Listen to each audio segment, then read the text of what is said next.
9 March ছিল আমার প্রচণ্ড ব্যস্ততম শিডিউল, আর এই দিনে আমি প্রত্যেকটা লুক কীভাবে কমপ্লিট করলাম তোমাদের সাথে অবশ্যই শেয়ার করব। দেখতে দেখতে আমি ব্রাইডের লোকেশনে পৌঁছে গেলাম, আর ব্রাইডের লোকেশন থেকে আমার লোকেশন খুব একটা দূরে ছিল না।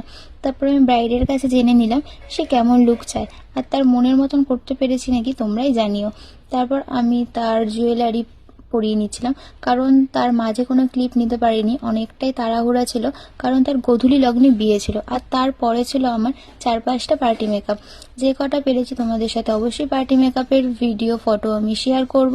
তো তার তো খুব পছন্দ হয়েছে, তোমাদের কতটা ভালো লেগেছে অবশ্যই জানাতে ভুলো না কিন্তু। ব্রাইডের বাড়ি আসার আগে আমার 2টো পার্টি মেকআপ ছিল, সেই ভিডিওটা তোমাদের সাথে শেয়ার করতে পারলাম না, কারণ খুব তাড়াহুড়া ছিল, কারণ আমার একটা টেনশন ছিল যে ব্রাইডের বাড়িতে তোমার ফাইনাল লুক কেমন লাগলো? ভালো লেগেছে, মনের মতো ভালো লেগেছে সবকিছু, হেয়ার, শাড়ি, মেকআপ যেরকম চেয়েছো সেরকম পেয়েছো? তোমাদের সাথে এই পার্টি মেকআপের ভিডিওগুলো ছোট ছোট ক্লিপ শেয়ার করলাম, কেমন লেগেছে জানিও। তাদের তো খুব পছন্দ হয়েছে, আমাকে বারবার করে বলেছে তাদের তো খুব পছন্দ, তাদের স্মাইল দেখি তোমরা বুঝতে পারবে।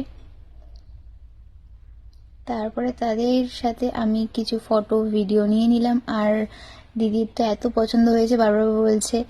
তারপরে আমি বাড়ির উদ্দেশ্যে রওনা দিলাম, আর তোমাদের সাথে কিছু আমি ফটো শেয়ার করলাম, কেমন লাগছে জানাতে ভুলো না কিন্তু। টাটা, সবাই ভালো থেকো, সুস্থ থেকো, দেখাবো অন্য কোনো ভিডিওতে, বাই।